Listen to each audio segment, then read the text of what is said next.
Welcome to MuscleBox Radio. I'm your host, Stephen Box, and my co-host is Michael Harrison. This show is going to be all about nutrition, training, bodybuilding, with loads of banter.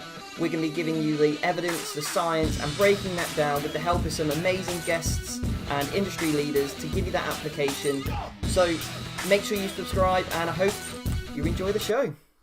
MuscleBox Radio, Stephen Box here. So today I'm joined by Christopher Emmett, one of our Team Box coaches. Hello.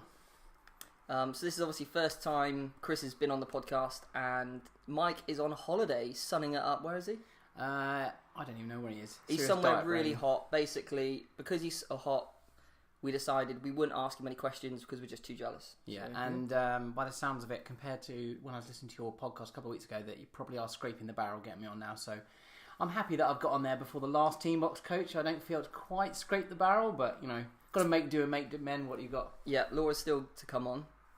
I'm not sure what we'll get Laura to talk about. I think maybe the kind of getting her view on going from contest prep into an off season for a female, that could be really interesting. And how to make amazing protein balls, because their balls are pretty good. Yeah, her balls are pretty big and What did I just say? I don't know. Big balls? Mike said to me first thing, try and get an innuendo in pretty early doors, so I think I've ticked that one off. Laura's got the biggest balls, yep. Exactly. Biggest ball. Full of protein, yep. So thanks for coming on, Chris. Oh mate, thanks for having me.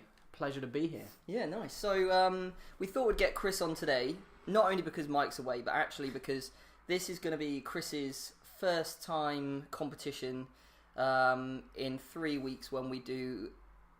Yeah, you'll be doing the men's physique class, won't you, in the over 178 centimetre class in Wales in 3 weeks' time. Yeah, no, I'm very excited. Obviously, it's getting to that serious end of the prep now with 3 and a bit weeks to go, so I've got to be... The business end of the prep. We call it the business end. So, I'm really excited, and it's getting to that really excited stage now where conditioning is really tightening up, and obviously it's just getting to the stage of doing something I've never done before, and really looking forward to the day. It's going to be great to have all the coaches there competing. Also great to hear we've got quite a few clients coming to support, so even more pressure. But no, it's the kind of thing you've got to really take that pressure and harness it. Yeah, so exciting times ahead. Yeah, and I think obviously when me and Mike talk about prep, because Mike's competed twice before, I've now done 7 shows we worked out. Yeah, 7.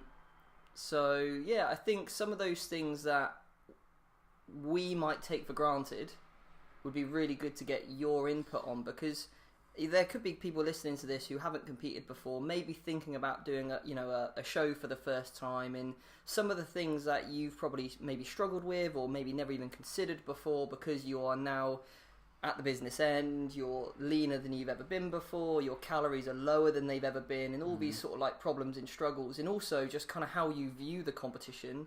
So it'd be really interesting, and hopefully what we can do after, obviously I've just competed at the weekend. Where did you come again, Steve? We just need to make sure we get out of the early doors. So I won my competition. I won the fitness model class for the 2nd year running. Boom. So defended my title. I loved it. It was a great competition in Glasgow. I was really pleased with my posing routine, actually. Yeah. The standard of the guys who I was competing against was really, really good. And most importantly, I got my invitation to compete at the IFBB Diamond Cup in Liverpool in October. So that's another show for me I've got to do this year. Oh, wow. So he's really got to be staying on it.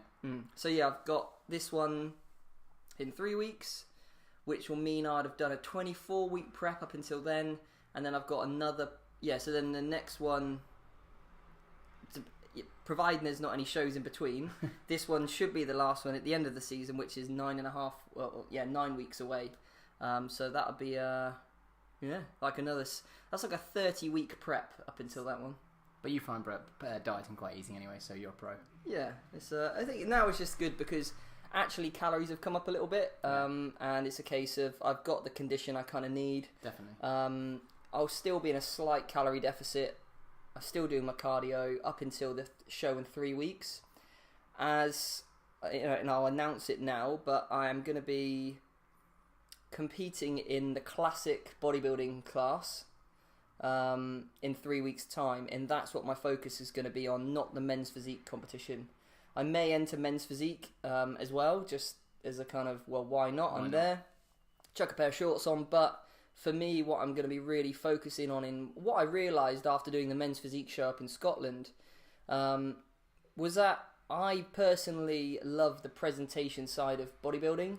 I love the kind of flow from posing right down from your, calves, quads, hammies, glutes, into lats and chest and shoulders.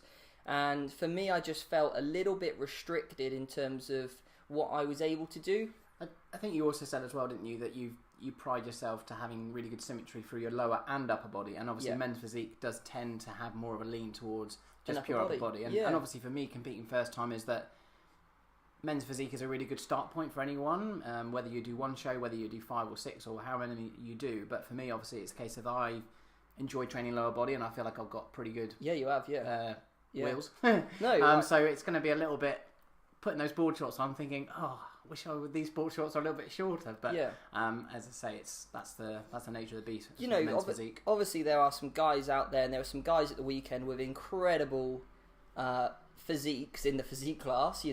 Fantastic lats, great shoulder width, really small waist, and they look fantastic in board shorts. And fair play to those guys, because they pose well and it's still very competitive. But for me, it was a case of, I just kind of felt like I got on stage and I wasn't confident because I didn't have my legs out. Because for me, I was still apparently posing my legs as if I didn't have them on. So I just think when you are competing, you want to walk out being you want to own the stage, you want to have that aura and that presence of, and I think for me, I didn't quite have that.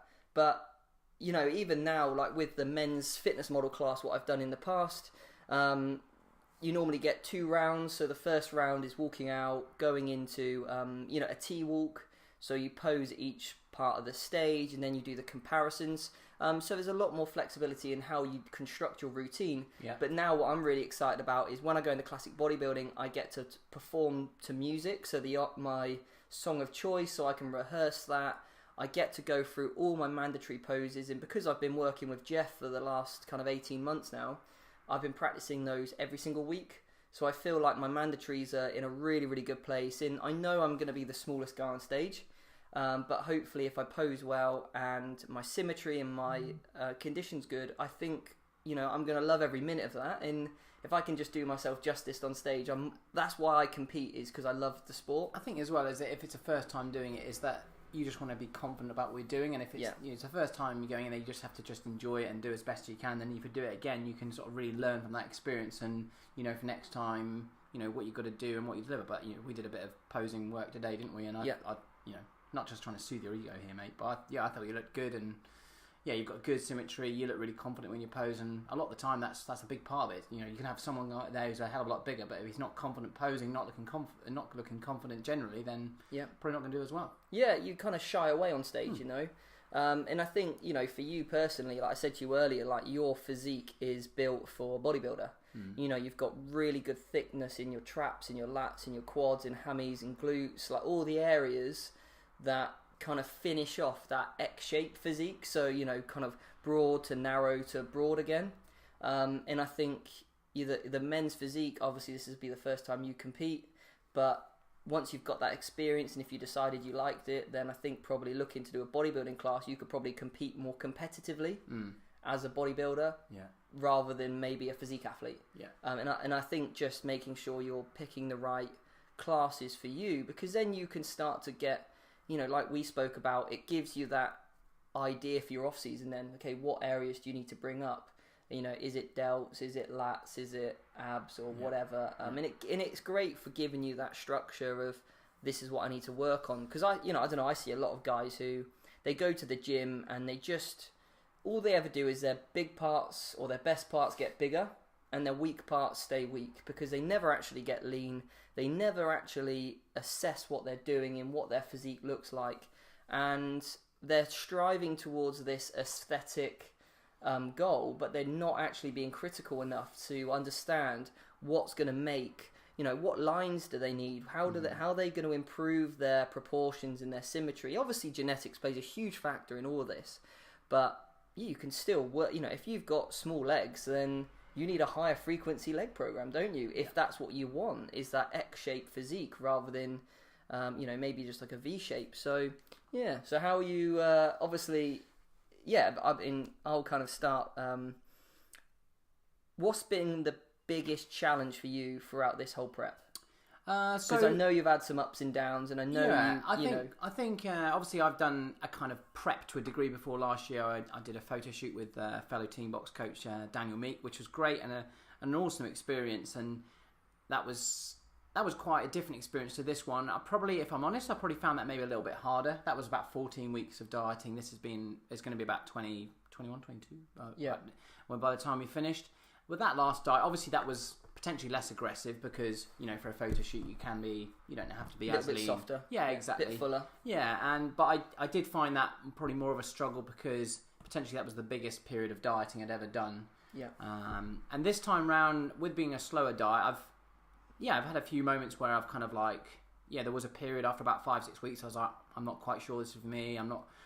I don't know, my head was a little bit out of the game. I wasn't progressing well, but I was just like, this is well out of my comfort zone. I'm not really too sure. And I had a good chat with yourself and Mike, and I woke up the next day and I was like, no, I'm really excited about this. Let's crack on. And I'm so happy I did come to that decision. But I found the 20-week diet and the longer period of the diet has been actually a bit easier in a way because it's been more gradual. There's been times where you can sort of push a little bit hard, then go back, pull it back a little bit. Yeah. And it just gives you plenty of time and structure to...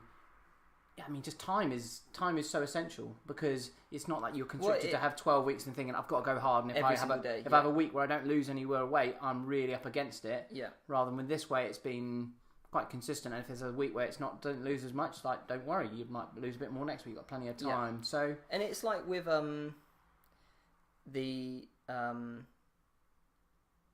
what was I going to say? The diet brain. Is that what you're talking about? Diet brain's kicked into full effect now. You're going to definitely hear some serious diet braining on this podcast. I was going to say with, obviously we share the same birthday, don't we? We do, yeah. And, just those periods in time when you think you went away for a couple of days, calories could come up a little bit, but you weren't there thinking, oh my God, it was a horrendous experience that you had to essentially, do 2 hours of cardio every day for the next week to try and... No, not at all. And I think this is where flexible dieting is just such a win-win on all situations that, my girlfriend luckily took me, very nicely took me away for a day or two, and I had one day which was based into a calorie refeed anyway, and I was a bit more flexible on that day. Probably went over my calories a little bit, but I felt really good at that point that I was on point. I felt in a good stage that I was well on track and I could do that. And as I said to you earlier, it was really nice to just go out for a nice meal together and enjoy that for what it was.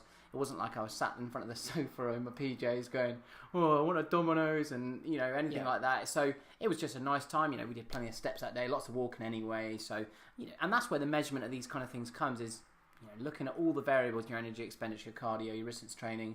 And I got back in the gym the next 2-3 days after that and I smashed some awesome sessions. So, probably did me the world of good. Yeah. But I went away to Edinburgh, had a few days where, my calorie expenditure was a lot higher. I was kind of like tripling my daily steps. Nice. So, I could go out and eat some really big meals. And I'm in prep. And I got back from Edinburgh after 4 days away.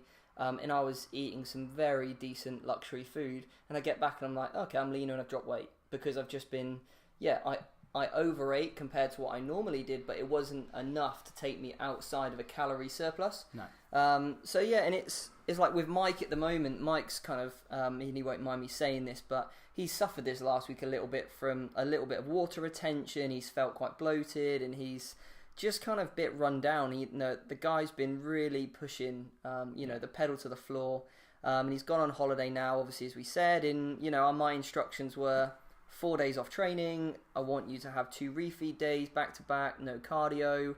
And because he's done this longer prep, what he says, the lightest he's been, and he's looking like he's looking good. He's a little bit flat, but once we've carved him up in 3 weeks, he'll be fine. So sometimes just taking that 3-4 days off of not training, it's not going to do you any harm. But actually, a lot of the water retention, which masks. I know you hear it quite a lot, don't you? Like starvation mode and calories come down so low, you just stop losing weight. You might lose weight, but you're still going to be in a calorie deficit. So you'll still be getting leaner, but the water retention is just masking the results. Yeah. I think the one you talk about, the things that I've said, like things that maybe I've found hard in this prep, and I think because the nature of that competing, where you are competing against other people, rather than going into a gym and doing a photo shoot with the cameraman and maybe someone else, is that obviously you really do critique yourself about how you're looking, because you realise you're going up against people. And I suppose the biggest thing I've found, maybe the last few weeks, is how dieting can be, excuse my French, a bit of a head fuck. Yeah. And like, I think I said today we did a bit of posing, and I said, you know, I'm not feeling as good today. My weight's actually not really dropped down as much as it was at the weekend. But then I assessed my diet, and I talked about a few things I've had in my diet which might have just helped me pull on a bit of water, probably a bit too much flexible foods in terms of, well, not flexible foods, but things like diet drinks and stuff like that, which I don't have a huge amount of, and I think maybe they have led to sort of a bit of water retention. But the key thing is to just not stress, is that know that if you've been consistent, which I know I have, with, you know, tracking calories, training, cardio, that you've just got to trust the process. And probably a couple of days I'll wake up and feel I could compete tomorrow if I wanted to. And you just have to really stay level-headed. You know, when you wake up one day, feel good about it. If the next day you don't feel as good, you feel a bit flat, feel a bit puffy, that just be like, chill, it's all part of it. It's all part of it. It's like with, this is exactly what peak week is for. Yeah. And a lot of people think peak week's a magical kind of week where that's where everything, like the results happen, or you look phenomenal at the end of the week.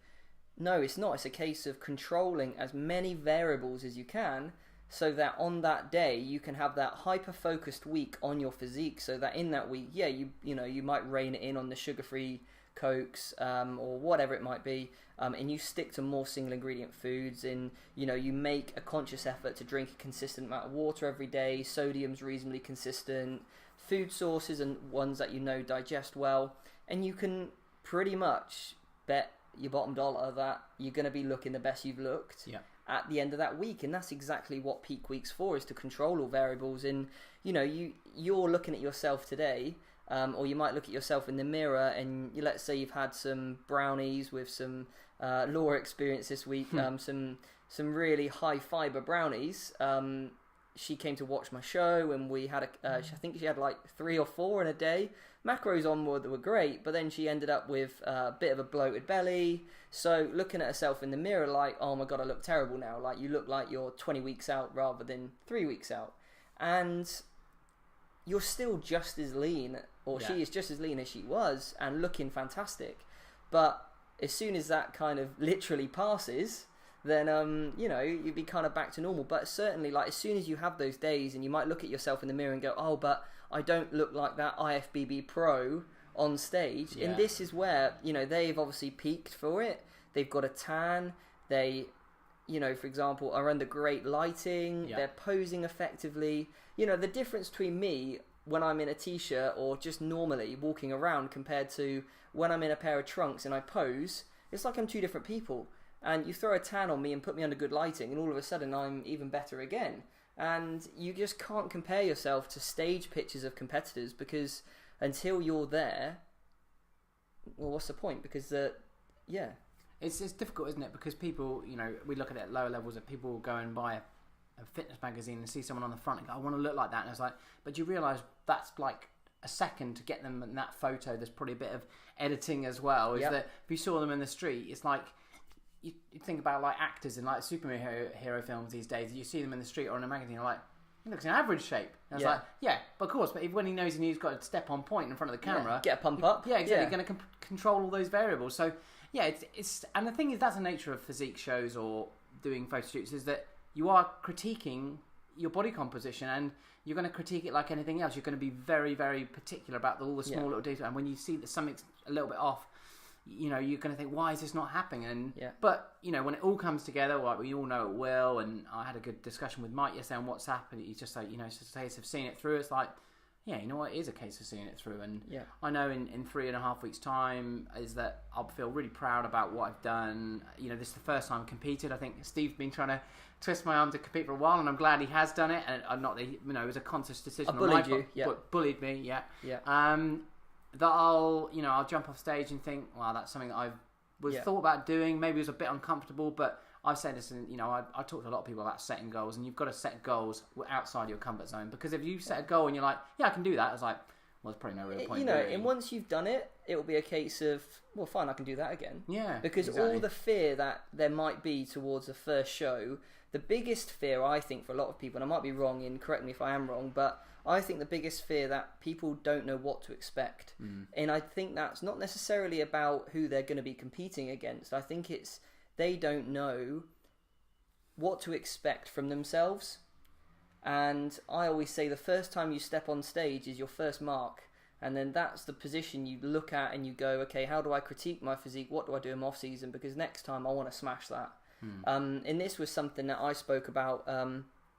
You know, I was worried that because I cut my prep short by 4 weeks to do this most recent one, that I was stepping on stage in a position where I wouldn't be as good as last year. Because I always say to people, make sure you compete when you are, or I'll use the phrase anyway, but to bring a better package than you did.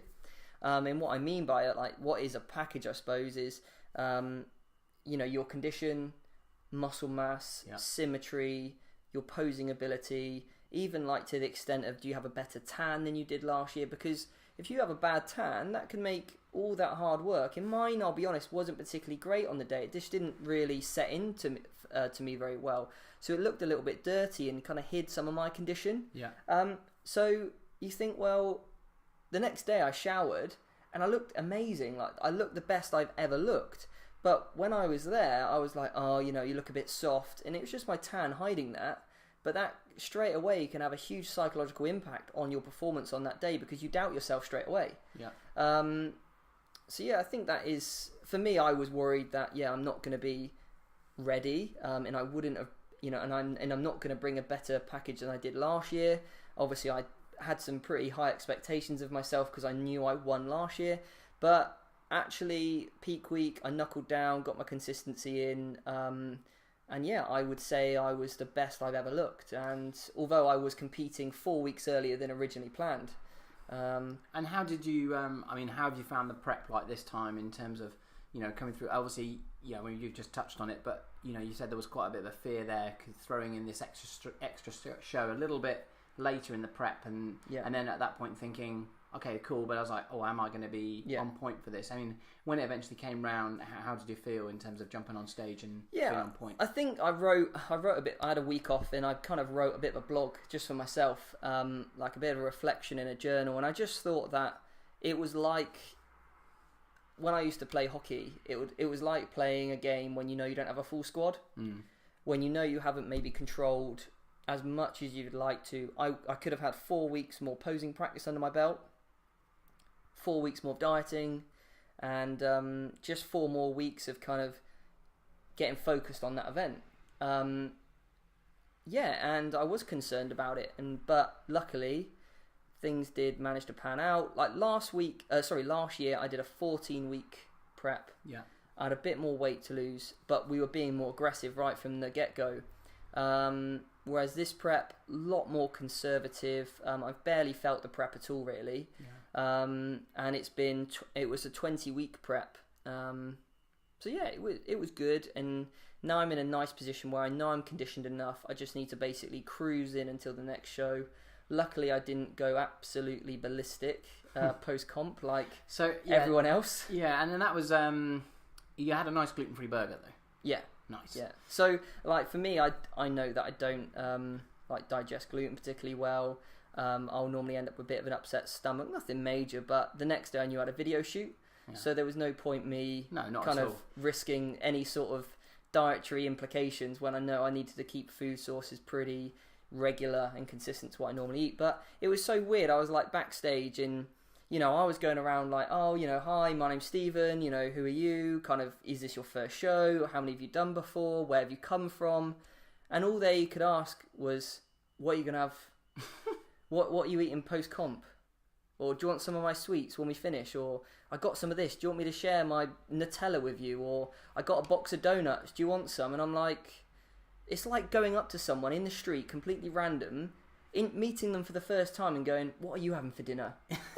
What are you having for breakfast tomorrow, though? Because my favourite meal is breakfast. And I'm like, are you mental? No, I don't know what I'm eating. Like, I think this is a thing, when I wrote a little social media post on it, which is going to get published in the next couple of weeks or a week or so anyway, and talking about how when you do like partake something like a diet like this for a photo shoot, for a competition, is that do it for the right reasons. Do it for the reasons that you're going to have that goal and enjoy it, and if you're going to be really competitive, then do as well as you can. But when it gets the last 3 weeks, now I am getting excited where I'm thinking, oh yeah, it's going to be a bit of a buzz actually being on stage. It's going to be great there to have all the coaches there, etc. All our clients watching. Yeah, exactly. I'm not thinking about, okay, I'm going to smash dominoes for 5 days straight. What am I looking forward to? The things I've missed in the prep is probably just going out for a really nice meal with my girlfriend.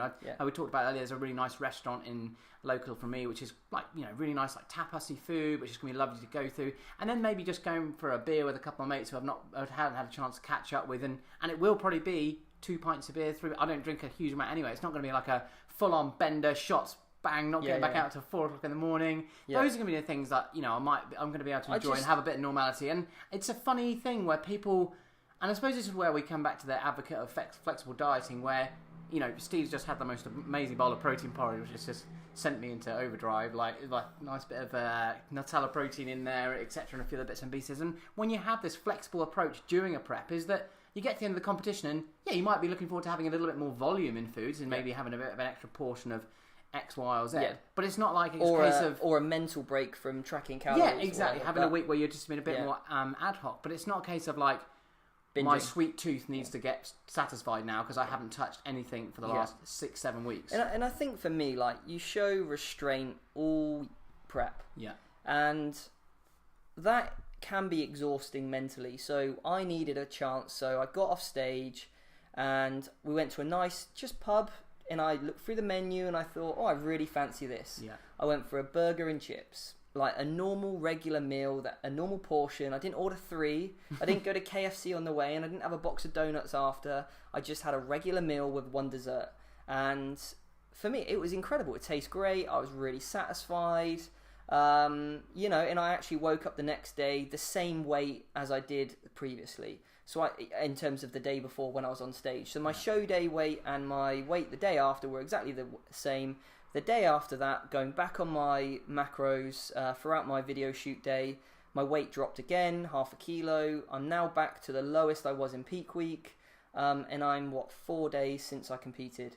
But I didn't feel like, I needed to have a massive binge fest. And, but the great thing was as well, I think with me, and I see this a lot with competitors, is, and I kind of had to give, yourself, Dan, Mike, and Laura a bit of a gentle reminder, is, we want to obviously book a nice restaurant.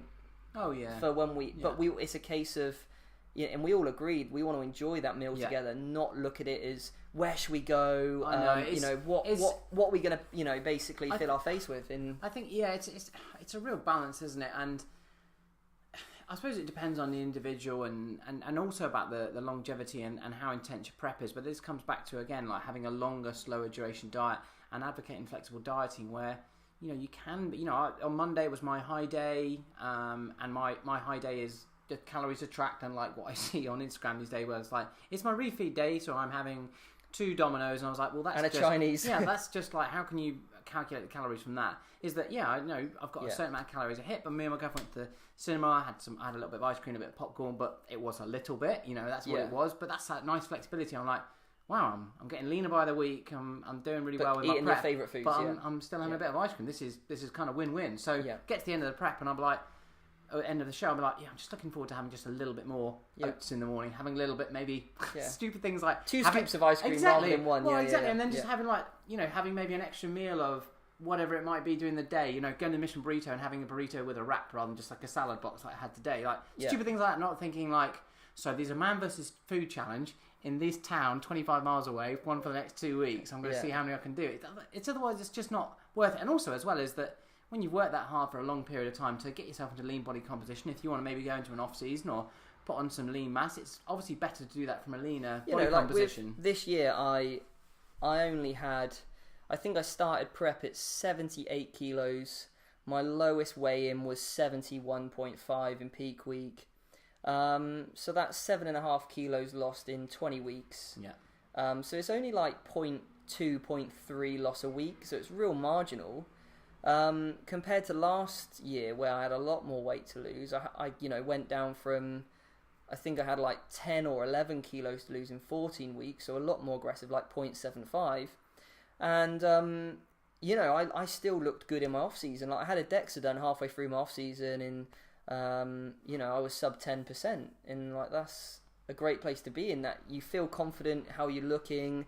You can see your physique changing in your off-season because you can, we know that the research even now suggests you can be in a calorie deficit and still gain muscle, providing your resistance training, you're getting enough protein in, you can still gain muscle in a deficit. So if you can do that, you're definitely going to gain muscle even roughly at where maintenance might be. Obviously it's going to fluctuate a little bit whether you're in a surplus deficit, but thereabouts. So put yourself in a marginal surplus, you're going to see some good gains, but you're going to set yourself up for a really easy prep where I wasn't stressed at any point.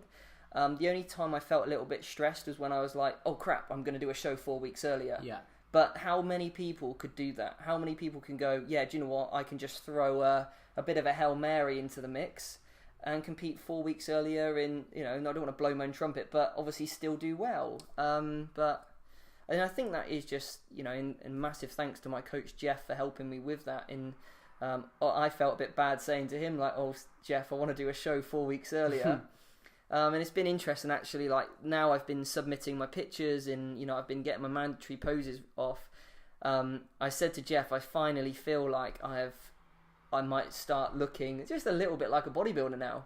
He was happy about that though when you said you wanted to do a bodybuilding competition. Yeah, because Jeff's been, telling me I should be doing a bodybuilding show.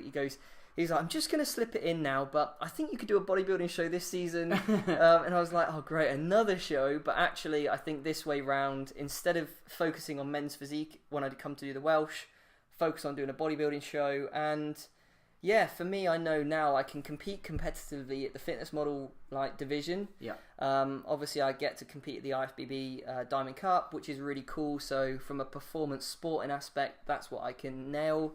But just for the enjoyment and the love of the sport and maybe setting myself up for, the next 10 years, 20 years, who knows how long I'll be a bodybuilder for. I don't plan on stopping anytime soon, but if I enter in men's classic this year and come last, but I enjoy it, I'll see what I need to improve on. I'll see what my weak areas were. I'll experience what it's like to get on stage in a thong, essentially. What it's like to get a real wedgie. Yeah, real wedgie. What it's like to hit those poses, put a routine together, and take an off season that's going to be needed in order to make improvements on that. So I think the key thing you've touched on there as well is you've got to find the thing you want to do that you enjoy. And from feedback of what you said about last week is that men's physique for you doesn't tick the boxes, and bodybuilding does. And as I tell you, you talk about longevity of how long you might want to compete, etc. Is that this is going to be a real eye opener when you do compete in Cardiff. If you do it the bodybuilding, is that how you enjoy it, how you find it, because it, by the sounds of it, it's going to go that way. You're like, this is so exciting. Bring on the off season. Yeah, and that's exactly it. I'm tempted to do classic men's physique, which is based on height. Classic men's bodybuilding, which is based on height. And then also I might also just enter in a bodybuilding class for weight. And I think, why not get more chance to step on stage? If I'm going to peak for a show, why not do 2 or 3? Let's do men's physique as well. I mean, it is literally a case of re-pumping up, sticking on a different pair of shorts. And if I do men's physique, it means I can be out there with Dan as well, because obviously me and him will be in the same class, which will be a good laugh. Yeah, I think that's the thing. I think Dan was starting to feel quite happy when Moxie was saying, I'm not sure I'm going to do men's physique. Dan was like, yes, get in there. Yeah. But I might have to shoot him back down again and say, no, I will be on there. And he'll be like, oh, yippee. The thing is though, and I say this all the time, and I put out a post before I competed. I got to the point in my prep, in my peak week, where I knew I was better than last year. Yeah. And for me, I'm a champion. I will walk out on stage happy and content and proud about what I'm doing. And if I can do that, the aura you give on stage is something completely different, rather than walking out thinking, oh, I'm better than him, or I'm better than him, oh, but that guy's really, really good, I'm not as good as him. And just having that, God forbid, use the word mindset. He's done it. I've only blown it. When we were prepping for this, I was like, he's going to drop it in there at some point. Yeah. He's done it. No, I think. But do you know what I mean? Though, like, I think you're totally right. And then there's a quote from the Rio Olympics, and it was like, winners focus on winning. Yeah.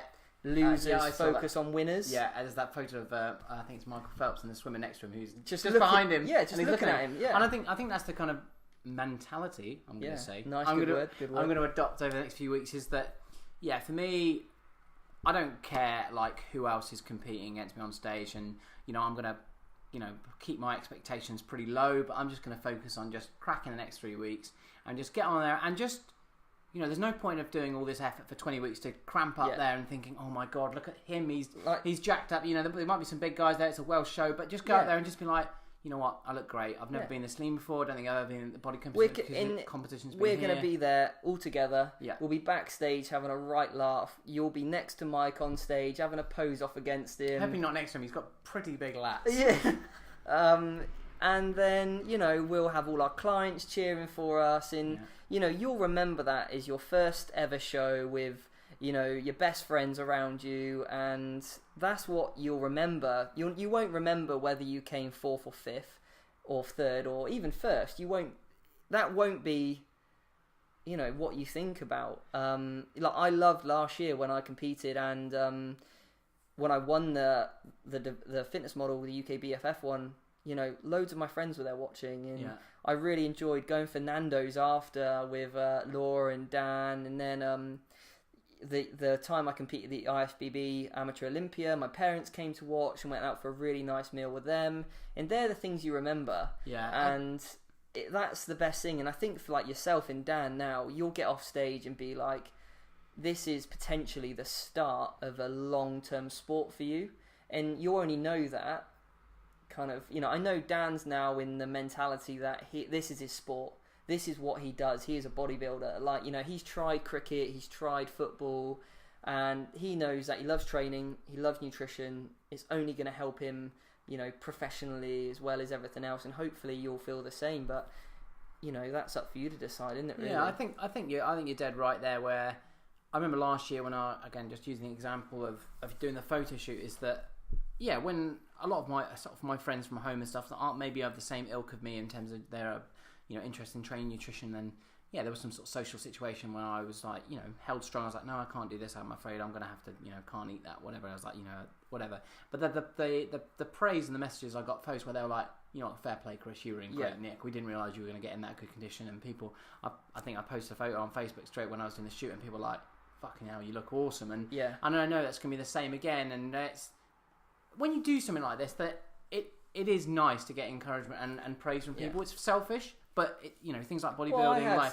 men's physique, it's getting praise for your hard work is, you're not human if you don't enjoy that. It's not all about saying, I want you to tell me I'm really, really good. But it's nice to have saying, well, no, mate, you really did look good. And as I said from you at the weekend, is I sent you a couple of messages. I was like, yeah, mate, awesome. I didn't really doubt you. You smashed it. Well done.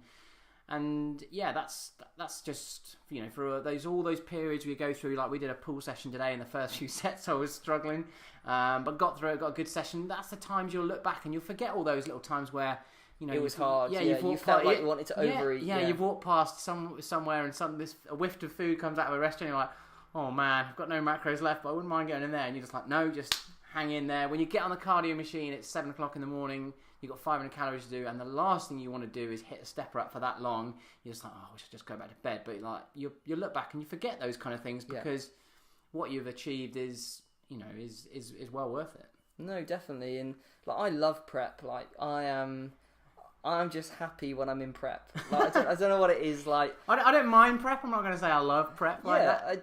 I don't know. Like I find I'm one of those people that I enjoy my own company. So the times when I'm tired and I just want to kind of like play on the PlayStation or watch a TV series or read a book or whatever, I'm happy doing that. And I don't know, I respond really well to having a hyper-focused goal. And I also, the more I've prepped, the more flexible I've become. I've allowed for so many more social situations this year. I've probably eaten out, we won't tell Jeff. Hopefully he's not listening, but probably twice, maybe 3 times a week. I've Yeah. eaten out. Okay, I'm eating foods that I genuinely can track pretty accurately, but it hasn't really hindered my social life too much. Obviously, there's some places I just can't go. Like, I wouldn't be able to fit a GBK into my macros. Like, I'm not going to be able to eat a double buffalo burger, which is my entire day's fat, in a meal. But I can still have Nando's in... they actually sent me a really nice care package the other day, so appreciate that. Yeah, cheers, Nando's. Cheers. So that was nice, yeah. I'm able to enjoy like the MuscleFood pizzas and things like that where I just don't really feel like I'm in prep. And I think last week we had the weekend before, we had our retreat. Yeah. I was able to eat out with everyone. I kind of managed to, hang in there for a few days of higher intensity training and having to plan all that in peak week. I'm the same. I think I find, obviously I'm only in a prep a couple of times, but in the experiences that I've had is that I sometimes actually find it harder when it gets harder, if that makes sense, rather than those stages where it's not easy but it's not hard, your calories aren't high but they aren't low, it's somewhere in the middle where you kind of feel you have a meal, you're not hungry at the end but you're not kind of like fully satisfied, as opposed to you find it easier when it's harder. Well, that's what I mean. That's like, rather than like yesterday I had my last meal day and I had to do a bit of walking just back to my car where I parked my car, and I was really struggling, and I was just like felt low in energy, steps were going very slowly, but I was like, this is what it's about, you've got to grind through it. I did a 5-6 weeks ago, I did a sort of a 36-hour fast, a bit of an experiment, and that was actually a really valuable experience to make me just learn about hunger. Hunger, and I was like, you know what, it's not, eating for a whole day is hard, so why are you moaning about eating 2,000 calories for a day? It could be a hell of a lot worse. And do you know what, it's for me, like, prep is stepping on stage is for me the tip of the iceberg. A bodybuilder, for me, their progress is the journey, and their results are the journey. And so at the competition at the weekend, one guy said to me, he was the only guy competing in his class, so he was going to win. Right, you're competing against no one, you're going to win. But the guy presented a really good overall package. He had good symmetry, good balance, good muscle mass, good condition, so he looked great. And I said to him, like, the amount of people who would have said to their friends, oh, I'm going to do that show, I'm going to do this, or posted it on Facebook, oh yeah, I'm going to do a show next year and I'm going to do this one or whatever. There could have been 100 people who said that, but they're not there. And they're not there because they couldn't handle either the diet, emotionally, psychologically, physically. They just weren't able to stay dedicated enough to it and disciplined, and all those other things that make a true athlete, they didn't have. And he was the one who managed to survive all those weeks of prep, put himself on stage, and yet if anyone said to me, let's say I was the only person on stage and I won, and someone turned around to me and go, oh well, of course you're going to win, you're the only person there, as in to try and belittle your achievement, well, I'd straight away and say, well, you weren't there. Exactly. And I think I've found that with some of my friends, again, who maybe go to the gym a little bit but don't take their nutrition and training maybe as seriously as I do in periods, and they've said, oh Chris, I'll do anything to help me get in that shape, but like they say with the photo shoot or condition, I'm getting hit now, and sometimes I feel like turning back to them and saying, no you won't, because you don't see what happens when I get up at 6 o'clock in the morning and go and do some cardio. And I'm not saying that's I'm just saying that's what you got to do. You don't see it when I'm kind of going to Waitrose or wherever. I can't believe I just name plugged Waitrose out there. That going, doing a food shop, thinking about, okay, what's the best food that I can have where my calories are at the moment. Going in the gym where you're thinking, I love training. Going in the gym where you're thinking, oh, I'm not quite really sure I want to train today, but I've got to get it done. Yeah. Where they all add up over days, over weeks, months, and then you get to that position. It's like, you don't know what that's like. Yeah. It's not just doing something for 1 week, it's doing it for 2, 3, 4, 5, 6, 19, 20, 21, 22. And it does take a hell of a lot of hard work. And I think that's such a big point. You have to be dedicated and you have to have consistency to get there. And it is a massive achievement stepping on stage, especially if you present a really good physique. But the amount of people who whinge and moan about prep, and at the end of the day, they choose to do it. Exactly. The only people I think have any sort of like right to moan about prep are the people that earn enough money from competing to put a roof over their head, because they essentially have to do it. Yeah, well, they don't even have to do it because they could choose a different job. But at the end of the day, like, I've thought about this. Someone once told me, and it's a bit... I used to think it was a really negative thing that someone said to me, the only thing you have to do is die. Everything else is optional. Yeah. Like, and it is when you look at it like that, and I used to think, oh, that's a really negative thing to say, or, you know, I don't really want to think about death anyway. But actually, you go, no, do you know what? I'm choosing to compete. No matter what way you spin it, you are choosing to compete. You're choosing to step on stage. So therefore, you choose the journey. You choose every single meal. You choose the training sessions. And there's no point whinging about it because you're choosing to do it. And you're lucky to even have that choice. I think as well, and you can break that down when you compete as well, that when people get to the end of the day and they're like, oh, I've got no calories left for dinner, I was like, well, you shouldn't have eaten them at breakfast and lunch. Yeah. It's like, you chose to eat it then, so suck it up and deal with it. Yeah. For me, I'm going to get home tonight, I've not got as much food as I would normally. I'll probably go to bed hungry. I'll be like, oh, well, I had a nice breakfast, I had a nice lunch, had a good training session because of that. Just deal. Tomorrow's another day. Like, I am flexible in my approach, and not just in foods, but also in how I structure my day. Like, Mike is all about, I think he said, like, recently on his Snapchat, he's having like 7 meals a day, and they're about 300-400 calories each, right? Mm-hmm. Whereas for me, like, I don't even, you asked me earlier, how many meals do you have a day? Sometimes 3, sometimes 4, sometimes 5, sometimes 6. Yeah. But sometimes, for me, I don't get necessarily satiety from just as much veg as I can eat. I might get satiety from eating a chocolate bar. And that chocolate bar for me, you know, at the end of a meal or something, or let's say I have a spaghetti carbonara, which might be majority of my fats for that day, but actually I'm going to finish that meal going, oh, that was really satiating, really delicious. It's exactly what I wanted. And that might keep me fuller for, you know, the next 5 hours, compared to eating a very small meal, which only, you know, keeps me full for, let's say, 30 minutes.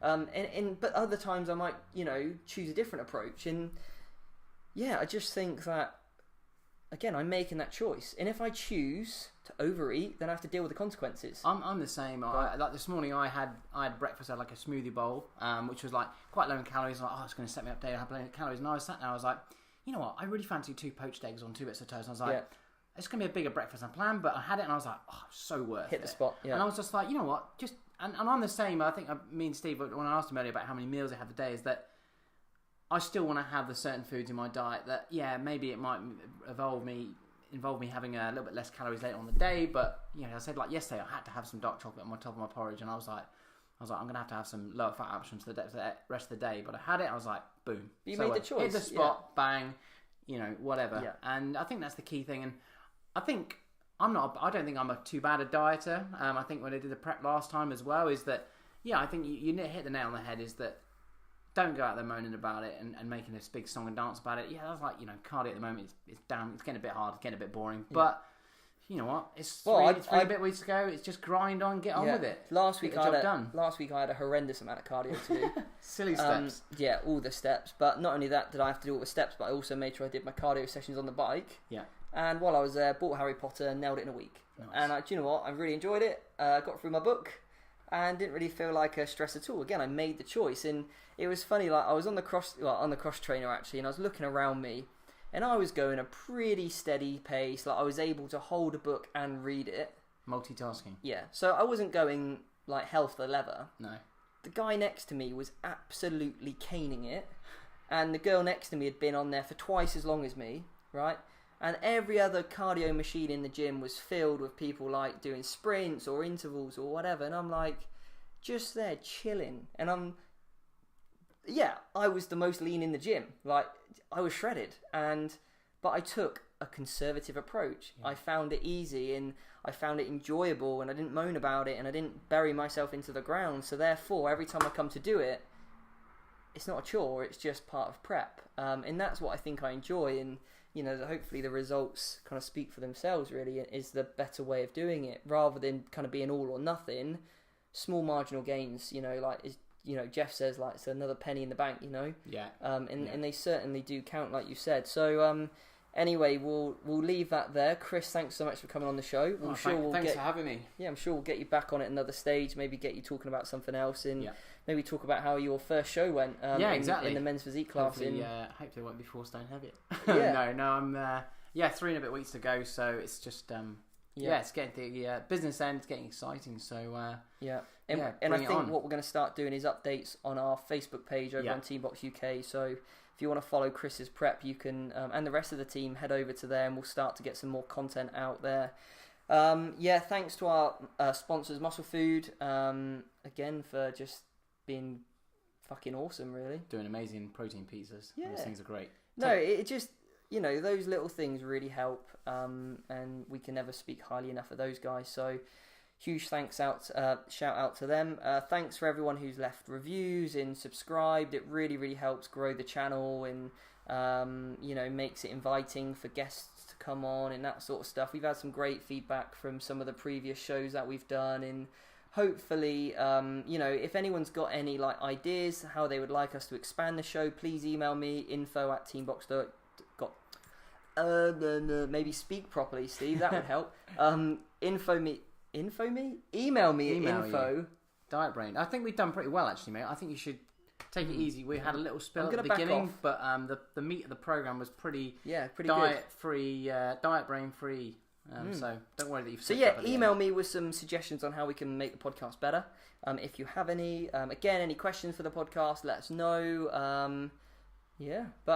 That's 52 minutes, so we'll leave it there. Cheers, Chris. Thank you very much for having me, Steve. Best of luck. Best of luck also. Yeah, I'll be there for you, don't you worry. But anyway, we'll see you guys next week.